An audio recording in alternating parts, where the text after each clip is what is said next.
دعای مسافرانی که در ایران و ترکیه هستند آواز مرا میشنوند.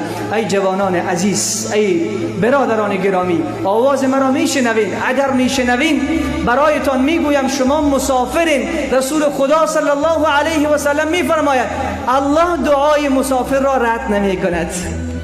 دعای مسافر مثل تیر است که در دست میرگن است، او دیگر نشانش خطا نمیشه، مستقیما میرود، الله او را قبول میکنه به شرطی که مسافر نماز بخوانه.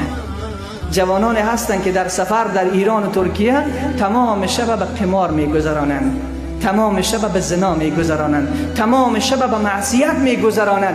اگر جوان مسافری که در کشورهای خارجی خدا را پرستش کنه، اونجا نماز بخوانه، برکت پیدا میکنه و دعایش هم الله قبول میکنه.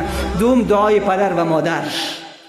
دعای پدر و مادر خیلی زیاد دعا بکنین، خیلی زیاد دعا کنین که الله ما و شما را محروم نگردون از دعای پدر و مادر.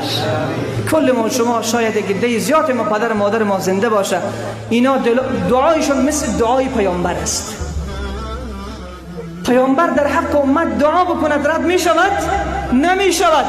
اگر پدر و مادر با دل پر از سوز و با چشم پر از اشک در حق فرزند خود دعا کند، الله ردش نمی کند. پس شاید پدر جان من هم در این مجلس باش، نمیفهم که آمده نامده. اگر آمده باشه میجه برش میگم پدر جان در حق من دعای نیک بکن، که دعای تو مثل دعای نبی در حق امت است. پس بنابراین از دعای پدر و مادر خود را محروم نگردانید. و رسول صلی الله علیه و سلم میفرماید سوم دعایی که الله قبولش میکنه دعای مظلوم است. ما خب مظلوم هستیم امروز، شیطان خیلی سر ما ظلم کرده، خیلی مظلوم هستیم، خیلی گناه مرتکب شدیم.